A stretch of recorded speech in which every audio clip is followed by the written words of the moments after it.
Hi friends, it's Taylor. Welcome back to my channel. Today we are doing my August budget review, and I am a bit tired, so there will be no video intro or anything, and we're just going to get straight into it. The first thing that I wanted to say is that I have updated my monthly money routine. Previously, I focused on doing my accounts and transactions first, and then going through other parts in Monarch, and then doing my savings transfers at the very end.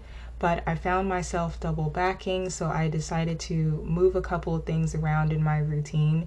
And the more that I can streamline this financial review process, the more time I will have to take care of myself, because I'm ultimately trying to do better with self-care. And so the less time I spend on this is more time I can spend on me. The first thing I always do is look at my spending overview on the dashboard. Obviously, I'm filming this in September, but no worries. I took a screenshot, which I will put on screen here, and you can see that August was a much smoother month overall because I did not spend as much. In July, I spent about $6,100, and for August, I only spent about $2,700. So I definitely decreased my spending.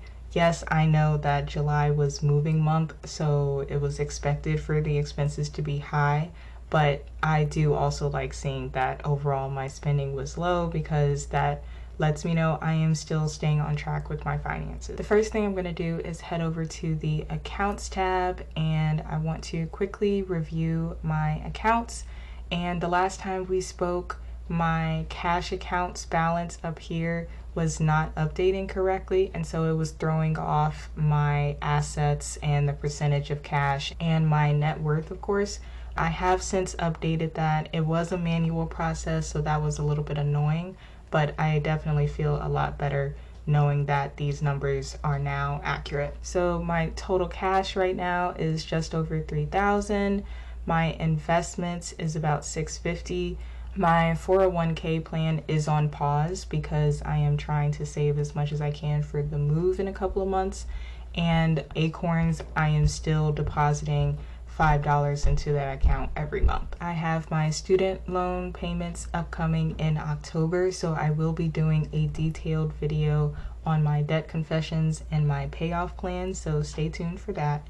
And then for these three active consumer loan accounts, I actually need to update the transactions manually because these are not connected to anything, and that's going to bring these balances down. So I'm going to do that really quickly. Okay, I just added those transactions manually to these three consumer loan accounts, and you can see the numbers have gone down. It is so satisfying to see that, and I cannot wait to pay these off. For this last account, I actually already put the manual payment transaction at the beginning of August, so I already have the payment number here, and this is my actual current balance. While we're here, I'm also going to look at my net worth, especially since I know that these numbers down here are accurate.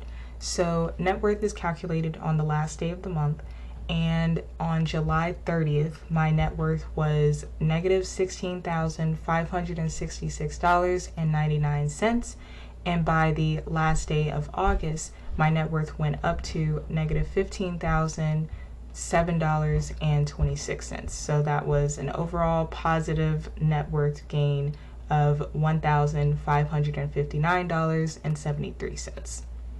Now we're going to head over to the recurring tab, which is the bill calendar. I am filming this in September, so I'm going to go back 1 month, and let's take a look at everything that was supposed to come out. So you may notice that I have two gray boxes here, and it's gray when an amount associated with this recurring vendor has come out, but it's a different amount than expected. And so my therapy price has recently changed from $60 to $50, but that change took place after the first.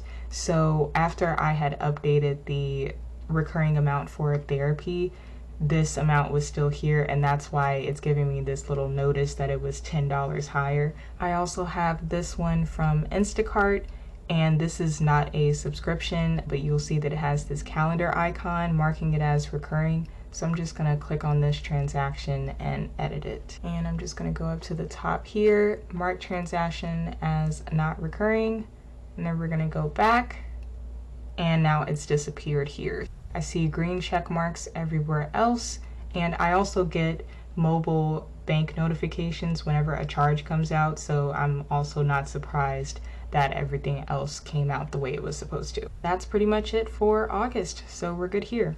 Next, I'm gonna head to the Transactions tab. I've already requested all of my reimbursements for August. We'll go into more detail about that when we go to the plan page, but essentially I am all taken care of in terms of marking my reimbursements. Instead, I'm gonna focus on reviewing all of the transactions for August. So I'm going to set the date range to last month, and you'll see it automatically populates from August 1st to 31st, which is really handy. And I like to start at the very bottom of the list and work my way up. So I am going to review that real quick and I'll be back. I'm noticing here that my renter's insurance that I just got in August is not showing the calendar icon, which means it won't show up on my bill calendar.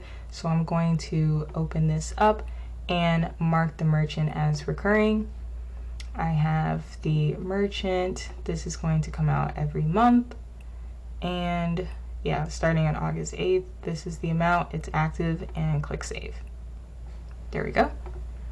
And I can double check that this is going to be in my bill calendar by going back to recurring, going back to August.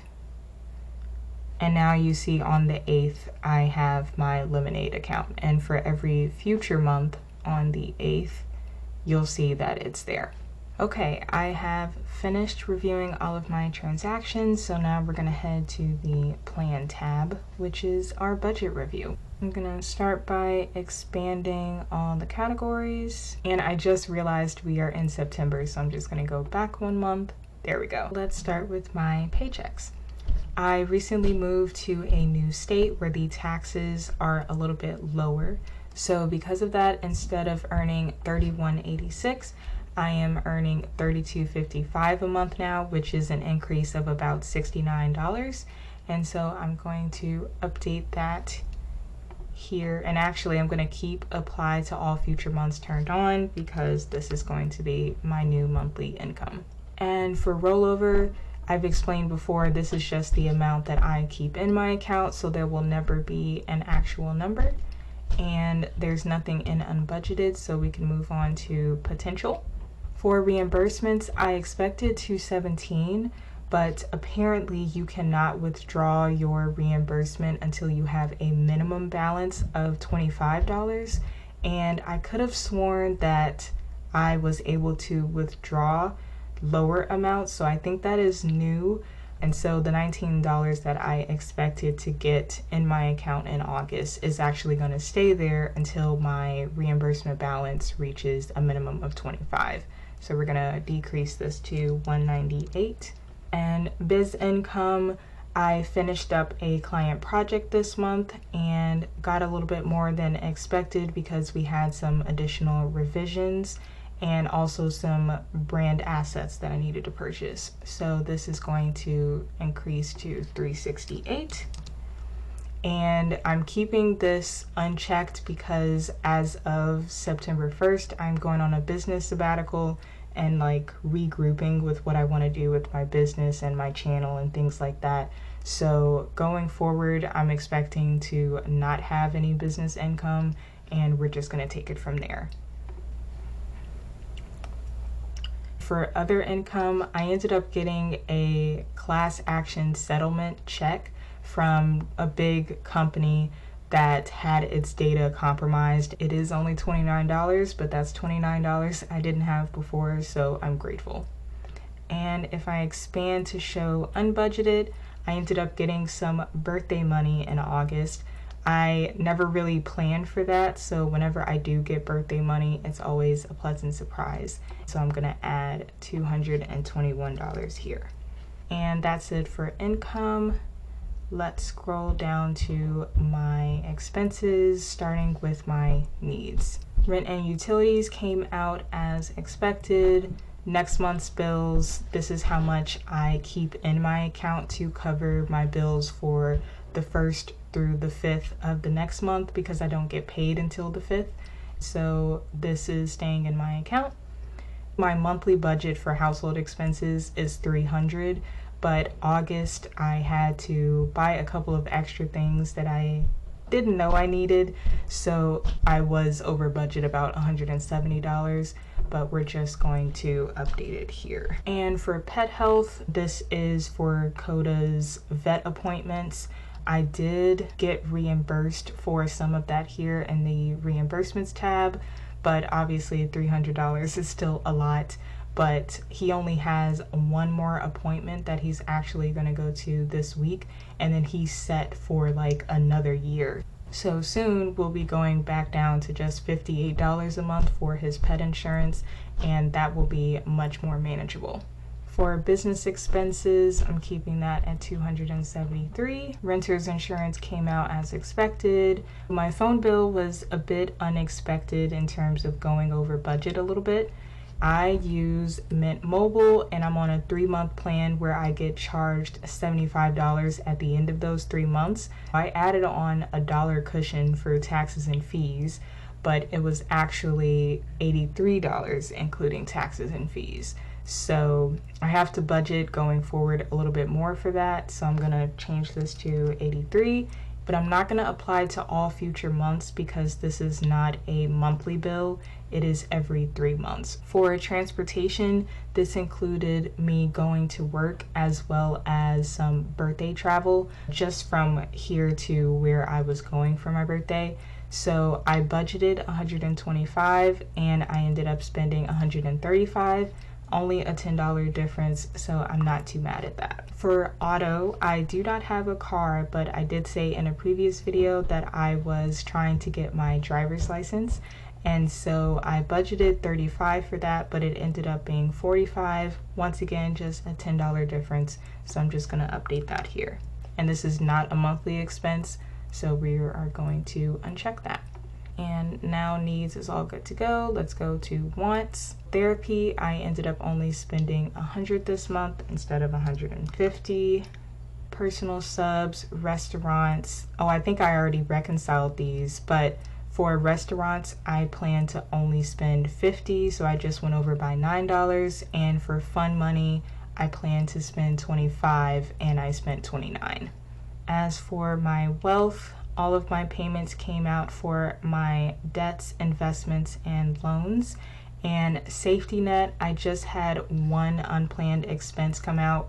I had started a trial with EveryDollar because I wanted to see how their paycheck planner worked.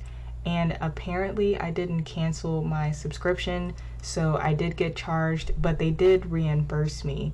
And so that's included with my reimbursements at the top. That really wasn't money lost, but I just wanted to keep it here for the record.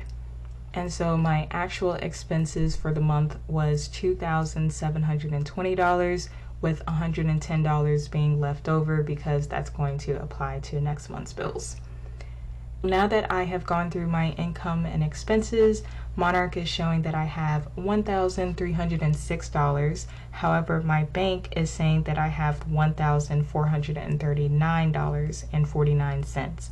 So what I'm going to do is quickly go through my transactions again and check my bank account and see where the discrepancy is coming from, so that way I can have these two numbers match up. All right, everyone, I am back and I realized where I went wrong with my transactions.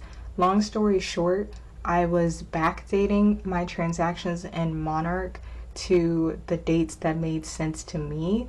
But by doing that, I was throwing off the amount that was actually in my account and what was in Monarch. So I have fixed everything, and in the future, I'm just going to leave the dates that Monarch brings in as normal, unless I absolutely need to change it. As I said before, the amount in my bank account is $1,439.49. And if I subtract the $110 that I am leaving for next month's bills, that brings me to $1,329. This is great news because my goal is to save $1,000 a month. And at the beginning of August, I only thought I was going to be able to save $800. So to not only be able to save $1,000, but actually have $329 extra is 100% a blessing. And I'm very thankful to God that I'm able to do that. So now we're going to close out these categories here and get to the exciting part, which is assigning the money. My priority was to get $1,000 into my emergency fund, so I'm going to put that $1,000 here and we will make that transfer in a minute. So I still have $329 left over, and instead of putting that towards extra debt payments or anything like that, I actually have something more pressing, which is getting some new clothes.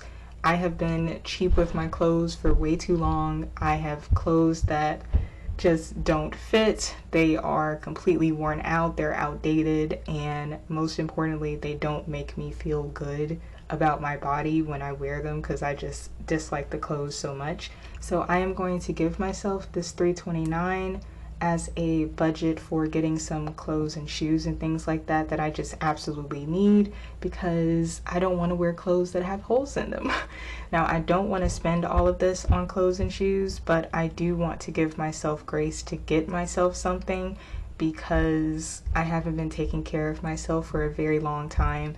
I've been overly frugal, where I just simply don't buy the things that I need, and it's time for me to change that. I have the money to do that, and whatever I don't spend, I will then put towards extra debt payments or my moving out fund.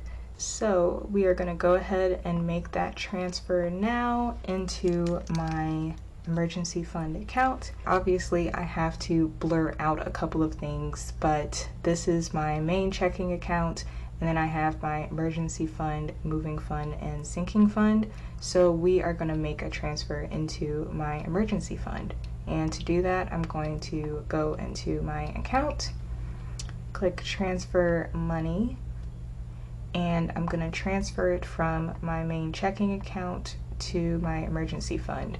And quick note, the reason why this number is different from what I said before is because I'm filming this in September and I have already gotten my paycheck for September, so this number is a little bit off, so try to ignore it.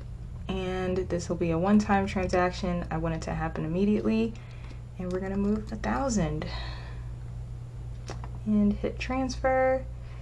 So I'm just going to exit out of this, refresh, and now I have my emergency fund. I am so happy I was able to meet that goal, and things are just looking up, so I'm excited.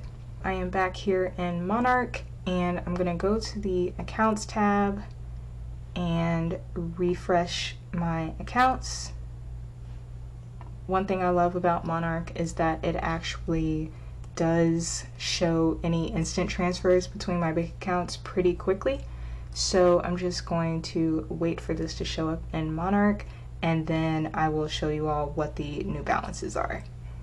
Okay, a couple of hours have passed, and as you can see here, my accounts page in Monarch is now showing that I transferred $1,000 into my emergency fund. So I am going to be taking a break from my emergency fund now and focusing on my moving fund. And the first thing that we're going to do is categorize this transaction as a goal so that it shows up on my goals page. So I'm going to head to transactions and update both of these transactions by going to edit multiple, selecting both, clicking edit, going down to emergency fund, and clicking save. And now if we go to the goals page, it is showing that I have met my goal. So I'm going to click into this. The $71.94 was what I had already put in last month, minus the interest that I had earned. So that is why the total is $1,071, and there's my deposit. Now, I don't believe moving this amount back to August is going to mess up anything. So I'm just going to redate this and put this as the 31st. And then we're gonna refresh this page. Now it shows that that is the amount that I saved for August. And if we go back to the plan and scroll down to August, you'll see that I planned to save $1,000 for the emergency fund, and that is how much I actually saved, because when you click into this, it shows the transaction. And now that I have the savings goal met for August, I'm going to head to the cash flow tab so we can see what my savings rate was for August. So this is my first time seeing this, but it looks like Monarch has moved these numbers to the top. They're usually on the right hand side, but I don't think it makes a difference. Either way, it's really nice to see this. After I click onto August, we'll see the same four numbers that are usually on the hover. And so I made a total of $4,076. I spent $2,697, and my total savings or unspent money for the month was $1,379. So that means that I saved 33.8% of my total income for the month. I am pretty satisfied with that. While we're here, I'm going to change this to group, because I like to see my breakdown of needs, wealth, and wants. For needs, I spent 85% of my income. For wealth, which is going to be my investments and loans and debt payments, that was 7.9%. And then for wants, I spent 7%. The last thing that I'd like to do is review my credit scores. So for Vantage, I have 653. But for my FICO score, specifically for Experian, I have 630. And I do have to upgrade to get Equifax and TransUnion, but I found that this one is usually the same across the board. So I'm just going to add 630 plus the 653 from the Vantage score, and that gives me an average of 641 as my credit score between the two. Things are going to be fairly slow, especially until I get my credit card. I'm holding off on doing that until after I get my upcoming move again settled and I'm more stable and don't have a lot of inquiries on my credit report. I completely forgot to mention that in order to make this a zero-based budget, I'm going to take this $329 and just add this to next month's bills. Even though that $329 will not be spent on bills, I am putting it in this category because it's money that I'm putting aside for September. And now it is saying I have no money left to budget. There's my income, expenses, and goals, and everything is good. That's it for today's video. Thank you so much for watching. Be sure to use my link in the description to get a 30-day free trial of Monarch Money instead of their 7-day trial, which I really don't think you can do a lot with, especially when it comes to a financial overview. But anyways, I hope you all enjoyed the video, and I'll see you in the next one.